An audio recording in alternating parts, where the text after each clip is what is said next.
I know you told this story a couple times, but how did you go about meeting Takeoff? Fucking, I was in Santa Clarita, and there was like a Dunkin' Donuts around my damn house. You already had music out. Yeah, I done had music out before Meet and Take, way before Meet and Take. Infatuation was my song, and it was out on SoundCloud 2 months before Meet and Yeah, it was out on SoundCloud 2 months before ever Meet and Take. And then I archived it. I chose to take it down because it was my first ever pop song. I didn't think it was good. It was for a girl. I didn't think anybody was gonna like it, my nigga, so I just kind of put that bitch away, tuck that bitch away, and put it back in the stash. Fucking. Eventually, I ended up upstairs into the studio. I met T, and then T introduced me to Chicago, and then Chicago introduced me to fucking Stoney. And Stoney had already had the contact with this nigga named Abra. And I guess Abra used to be Takeoff's old assistant or something, and had got kicked off the fucking tour, the Aubrey and the Three Amigos tour they were already going on, my name. So Stoney was working with another artist at the time named Frenchie. And all this shit that's happened to me in my life, bro, was supposed to happen to Frenchie first. So I will always give this nigga his flowers and his credit. He was supposed to be signed by Take. He was supposed to have that opportunity and everything, my nigga. But fucking misfortunate circumstances my nigga had hit at the time.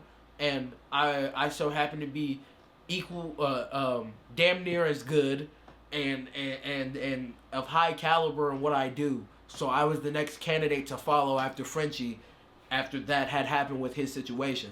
I'm not gonna go too into detail about it because I want him to talk about his stuff if y'all ever, you feel me, get that side.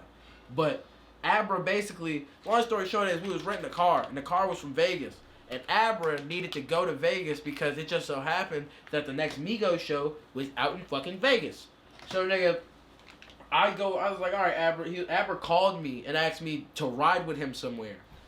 I was like, alright, I'm gonna hop in the car and I'm gonna ride. I go to sleep. I wake up. Nigga, we're 3 hours deep to fucking Vegas. I'm like, bro, what the fuck is going on? I'm 17. I'm on the run from my group home. I'm not supposed to be out here. And I'm out in fucking Nevada, nigga. Like, I'm like, bro, what is going on? Like, he's like, yeah, I couldn't keep. He's like, we had to leave them. I couldn't bring him. It was too much time. I was going to miss out what I needed. Da-da-da-da-da-da. So we get there. And it's just fucking horrible experience because I'm a 17-year-old that can't do shit in Vegas, can't really go nowhere. This nigga leave me at the hotel or whatnot. And we end up going into the whole time didn't tell you nothing that was going on? No, nothing. So eventually he's like, hey, bro, we need to go over here. So he takes me to this damn restaurant place. And fucking, after he took me to the restaurant place, we walk up to these people and he's like, he says something. And the people in the restaurant lead us to the back to where an elevator is.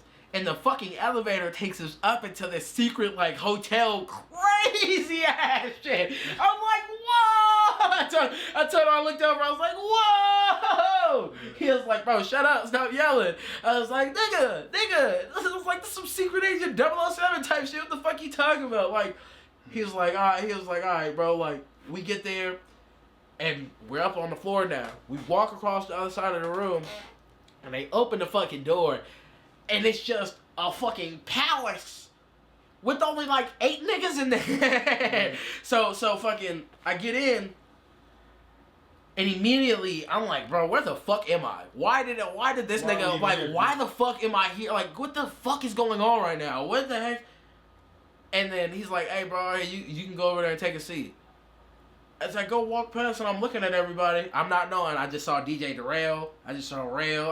You don't even know that was me? I don't know. Nigga, I don't know what the fuck going on. I don't listen to this kind of music, man. Even I listen to myself.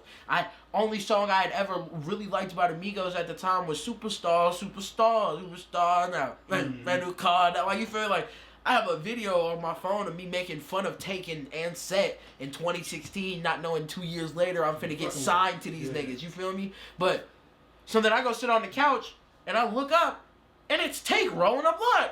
I look back down, and in my head I'm like, yo, what the fuck is going on? I'm like, yo, like, why did this nigga bring me here? I'm like, what the...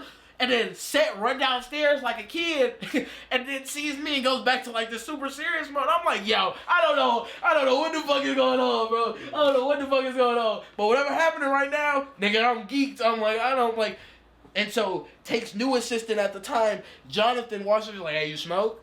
Well, yeah, I smoke. Giant ass backwood, my nigga. He's like, here, take this. What? So the rest of that motherfucker. Take never talked to me. I don't want to talk to him. He just let me like, I'm like, So they got a show out in Vegas. We walked them all down. And I guess this nigga Abra is banned from the fucking hotel that he snuck us into from the secret gay interest hotel restaurant. So we're supposed to get off the fucking property now. I'm like, yo, nigga, you didn't tell nobody you was not supposed to be here. Like, what the fuck, bro? Like, so we get off the property, bro, and this is a story I love. Quay, so they're all getting loaded into the car. And I got a little bullshit ass phone. My phone freezing up or whatever. So I need to make space or whatever. So I'm deleting apps off my fucking phone. On my mom, rest in peace, I was deleting apps off my phone. No fool, no bullshit. You feel me? I was already in the room with taking them. So I'm not tripping. And mind you, I'm a kid. I'm not, bro. I wanted to be a rap, but I wasn't like y'all, nigga. I didn't care about going to parties or fucking bitches or all this shit. I wasn't like y'all at all. This is why I'm so good at what I do, in a sense, bro. But he was like, Quay was like, hey, bruh, don't be taking pictures of me. And I looked up, I was like, bruh, ain't nobody taking pictures of you. He was like, bruh, he was like, man, that's cat. I said, bro, you're a regular human. I was not taking pictures of you here. I gave, immediately, without deleting that, I was like, here. I gave him my phone. Security guard, knowledge. Grabs $6 grabs the other side. He actually checked. He was like, bro, there's nothing in here. And he was like, man, he deleted that shit.